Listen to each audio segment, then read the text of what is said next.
आइए आज की कथा का आरंभ करते हैं। श्रुतिदेव जी ने कहा कि हे राजन, पंपा के तट पर कोई शंख नाम से प्रसिद्ध परम यशस्वी ब्राह्मण थे। वे बृहस्पति के सिंह राशि में स्थित होने पर कल्याणमय गोदावरी नदी में स्नान करने के लिए गए। मार्ग में परम पवित्र भीमरती को पार करने के बाद दुर्गम जल शून्य और भयंकर निर्जन वन में धूप से विकल हो रहे थे। वह वैशाख का महीना था। दोपहर का समय था। किसी वृक्ष के नीचे जाकर बैठे और उसी समय कोई दुराचारी व्याध हाथ में धनुष धारण करके वहां पर आया और ब्राह्मण के दर्शन मात्र से उसकी बुद्धि पवित्र हुई। वह इस प्रकार बोला कि हे मुनि, मैं अत्यंत दुर्बुद्धि और पापी हूँ। मेरे ऊपर आपने बड़ी कृपा की, क्योंकि साधु महात्मा स्वभाव से ही दयालु होते हैं। कहाँ मैं नीच कुल में उत्पन्न हुआ व्याध और कहाँ मेरी ऐसी पवित्र बुद्धि। मैं इसे केवल आपका ही उत्तम अनुग्रह समझता हूँ। हे ऋषिवर, मैं आपका शिष्य हूँ, कृपया पात्र हूँ। साधु पुरुषों का समागम होने पर मनुष्य फिर कभी भी दुख को प्राप्त नहीं करता। इसलिए आप मुझे अपने आप पाप नाशक वचनों द्वारा ऐसा उपदेश दीजिए जिससे कि संसार बंधन से छूटने की इच्छा रखने वाले मनुष्य स्वतः ही इस भवसागर को पार हो जाए। साधु पुरुषों का चित्त सबके प्रति समान होता है। वे सभी प्राणियों के प्रति दयालु होते हैं। उनकी दृष्टि में ना कोई नीच, ना कोई ऊंच, ना अपना, ना पराया। मनुष्य दुखी होकर जब जब गुरुजनों से उपाय पूछता है, तब तब वे उसे संसार बंधन से छुड़ाने वाले दिव्य ज्ञान का उपदेश करते हैं। जिस प्रकार गंगा जी मनुष्यों के पापों का नाश करने वाली है, उसी प्रकार मूढ़जनों का उद्धार करना यह साधु पुरुषों का स्वभाव माना गया है। इसी प्रकार व्याध के वचन सुनकर शंख ने कहा कि हे व्याध, यदि तुम कल्याण चाहते हो तो वैशाख मास में भगवान विष्णु को प्रसन्न और संसार समुद्र से पार करने वाले जो दिव्य धर्म बताए गए हैं, उन सब का पालन करो। मुनिश्रेष्ठ शंख प्यास से बहुत कष्ट पाए।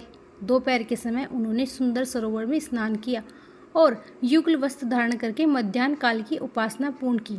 तत्पश्चात देव पूजा करने के बाद व्याध के लिए आए हुए श्रमहारी और स्वादिष्ट का फल खाया।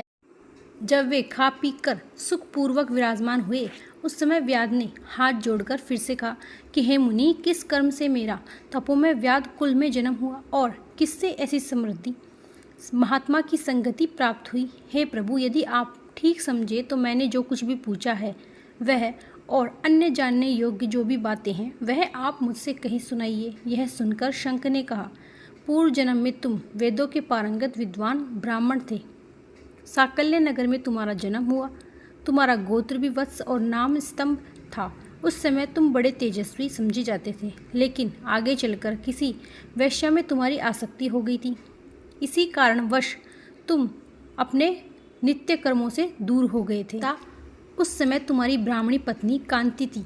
वेश्या सहित तुम्हारी सेवा की। वह सदैव तुम्हारा प्रिय करने में लगी रहती थी। तुम दोनों के पैर धोती, दोनों की आज्ञा का पालन करती, दोनों से नीच आसन पर सोती थी। इस प्रकार वैश्या सहित पति की सेवा करती हुई उस दुखिनी ब्राह्मणी का इस भूतल पर बहुत समय बीत गया। एक दिन उसकी पत्नी ने मूली सहित उदाड़ खाया और तिल मिश्रित निष्पाव भक्षण किया। उस उपद्य भोजन से उसका मुंह पेट चलने लगा। उसे बड़ा भयंकर भगदंड रोग हो गया। वह इस रोग से दिन रात जलने लगा। जब तक घर में धन रहा तब तक वैश्या भी रही। उसका सारा धन लेकर पीछे उसने घर छोड़ दिया। वैश्या तो क्रूर और निर्दयी होती ही है। उसे छोड़कर दूसरे के पास चली गई।